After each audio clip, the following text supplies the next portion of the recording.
Wait, did the groom just stop the wedding for the maid?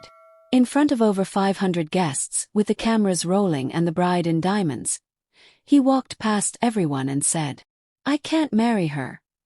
The woman I love is standing right there, serving drinks." What happens next will shock you. Lies, betrayal, revenge, and a love no one saw coming. Backhand index pointing right medium zone, stay till the end. You won't believe how this ends. Speech balloon, comment what you would do if it were you. Thumbs up, medium skinton, like, share, and subscribe to ZITA'S Stories for more emotional, jaw-dropping stories. Because here, every story speaks to the heart. In the heart of Lagos, a lavish mansion shimmered with white flowers, golden arches, and expensive chandeliers for the wedding of Brian Okechukwu, the only son of billionaire businessman Chief Kenneth Okechukwu. Everyone who mattered was present. Celebrities, politicians, even foreign diplomats. Cameras flashed. Reporters whispered that it was the wedding of the year. But in the midst of all this grandeur, one young woman went unnoticed. Amaka, the maid. Wearing a simple gray uniform with a white apron, Amaka quietly moved from table to table, serving drinks with her head bowed. No one greeted her. No one thanked her. Yet her heart was pounding. Not from excitement but from fear.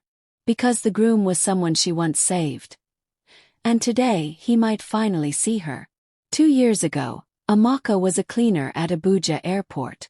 One stormy night, she saw a man about to be robbed and attacked outside the terminal. She screamed and ran, fighting the men off with a stick she found. They ran. The man was bruised but alive.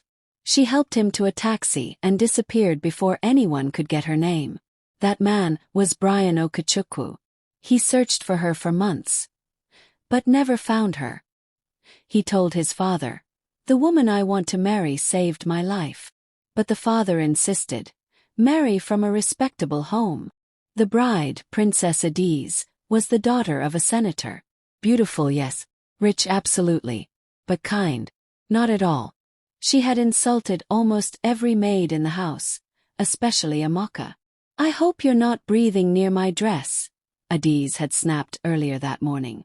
"I don't want poor germs near me." Amaka bowed. She never replied. But her eyes held a quiet storm. As Brian walks into the hall with his groomsmen, he scans the room. Suddenly he freezes. His eyes lock on Amaka, pouring juice at the back of the hall. His chest tightened. It couldn't be. But it was. It's her. He left his groomsmen and walked directly to her. "Excuse me, what's your name?" Amaka dropped the tray. The juice spilled. She bent to pick it, avoiding his eyes. "I'm sorry, sir." Brian knelt beside her. "Look at me. You saved my life in Abuja, didn't you?" The room began to whisper. ZITA'S, now standing at the altar, turned in confusion. Brian walks to the altar with Amaka beside him. ZITA'S scowls. The hall fell silent. Brian took the mic. "Ladies and gentlemen, I can't go on with this wedding." Gasps echoed. Phones were raised. Live streams started. He turned to his father. "Dad, this is the woman who saved my life 2 years ago. I never stopped looking for her. Today I found her." The father tried to interrupt. ZITA'S screamed, "You're dumping me for a maid?" "No," Brian replied. "I'm honoring the woman who values life over status." Security holds ZITA'S as she rushes at Amaka. Guests begin to cheer for Amaka. ZITA'S father stood up to protest, but the media had already turned on him. The scandal was too big.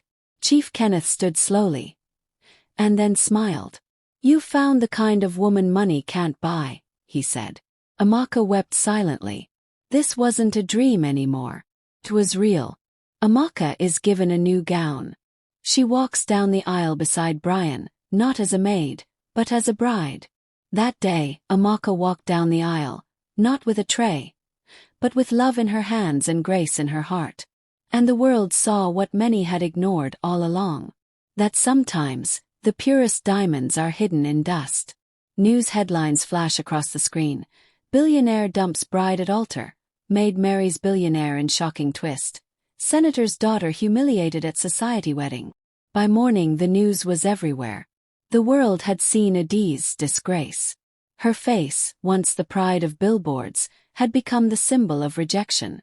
She stayed hidden in her father's mansion, trembling with anger, humiliation, and most of all, vengeance. I will destroy that girl, maid or not. Amaka now wears simple but elegant clothes. She walks through the mansion, now as the wife of Brian. But not everyone is smiling. Meanwhile, Amaka struggled to adjust. She wasn't used to this world. Private chefs, marble bathtubs, or security escorts. Some of the staff still looked at her with envy. Some whispered. One even spat on the ground when she passed. She tried to stay strong. Brian loved her deeply. His father had come around. But the ghosts of the past were not silent. ZITA'S meets a man in sunglasses at a hotel lobby. She slides an envelope across the table. ZITA'S knew how to fight. Not with fists, but with secrets. She hired a private investigator. Paid him double. Dig up everything on that maid. I want dirt. I want her past. Anything that can destroy her in public. Amaka receives a letter. Inside, a picture of her holding a sick baby. And a note. I know whose child this really is. Amaka froze. It was a picture from her past. A past she thought was buried. Before she became a maid, Amaka had a baby. But the child died from an illness when she was still homeless, with no help. She had never spoken of it to anyone, not even Brian. But now someone knew. And they wanted to use it against her. Brian bursts into the room. He's holding the photo. His face is serious. Brian was hurt, not because of her past, but because she had hidden it. Why didn't you trust me enough to tell me? Amaka sobbed. I was ashamed. I thought you'd see me differently. He hugged her. I love you. No past can erase that. But as they hugged, someone was watching from a hidden camera. Recording. Waiting. A WhatsApp message spreads rapidly. Billionaire's wife lied about her child. Watch this. A blurred video shows Amaka crying, the words manipulated in subtitles. By the next day the video was everywhere. Edited and twisted.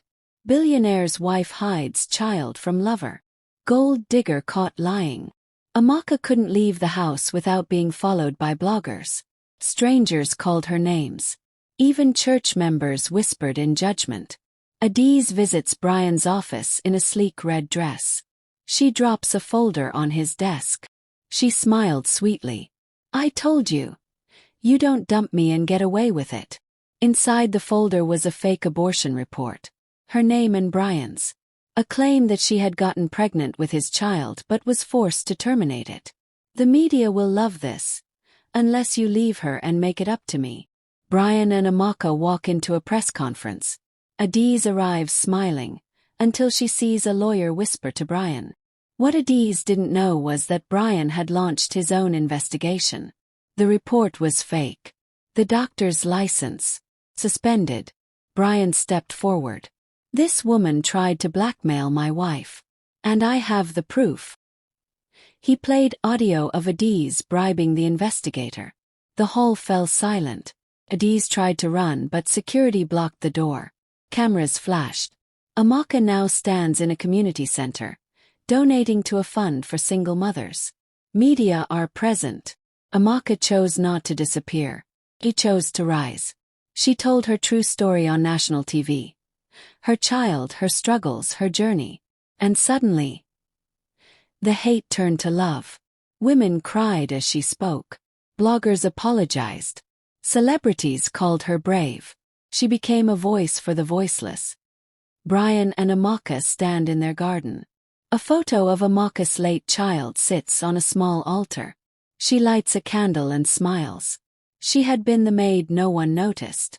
Now she was the woman everyone admired. And ZITA'S. She was facing charges. Because in this world power might make noise, but truth always echoes louder. Dark evening. Sirens blare. At the police station, a female officer unlocks a cell quietly. Adiz walks out wearing a hoodie. She slips into a black Jeep parked behind the station. Just when the nation thought the drama was over, Adiz vanished. Someone from inside helped her escape. Price had been paid. And Adiz was now a fugitive. But she had one mission. If I can't have him, she won't either. She wasn't just angry anymore. She was dangerous. Amaka is in the mansion garden when she notices strange stares from two maids. Her phone glitches. A flower pot falls mysteriously from a balcony, nearly hitting her. After Adiz's escape, things began to shift. Amaka noticed whispering behind her. Her phone began to ring with silent numbers.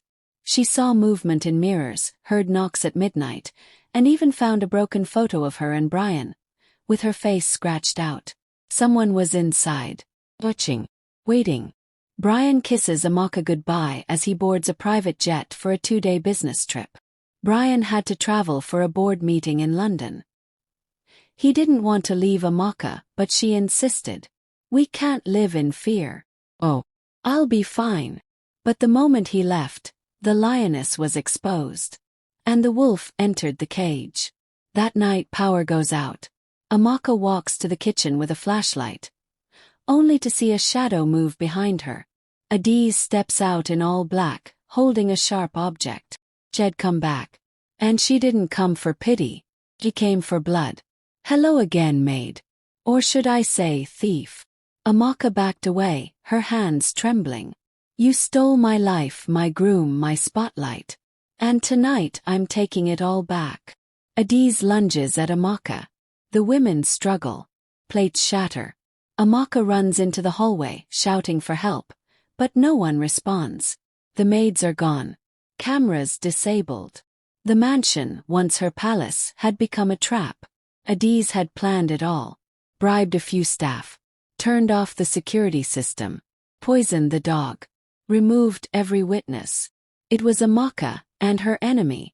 But Amaka wasn't a helpless maid anymore. She ran to the late Chief Kenneth's office, where she remembered something. A hidden button under the desk. Panic alarm. Red and blue lights flash. Armed police burst in. Adiz holds a broken vase over Amaka, ready to strike. Just before the final blow, the door burst open. Drop the weapon. Adiz froze. Her scream echoed through the walls as she was dragged out, kicking, crying, spitting. This isn't over. She ruined everything. But it was over. This time for good. Next morning, police question the house staff. One maid breaks down, crying. The greatest betrayal didn't come from Adiz. Came from inside the mansion. 2 maids confessed. They had worked for Adiz's family before and were secretly loyal to her. They helped her get in for money. They even confessed to tampering with Amaka's food days before, hoping she would fall sick and be hospitalized while Adiz took over. But Grace had covered her. Brian rushes into the hospital where Amaka is being checked. He hugs her tightly. Brian returned to find his world upside down. But his wife still stood, bruised but alive. Broken but unbent. He kissed her forehead.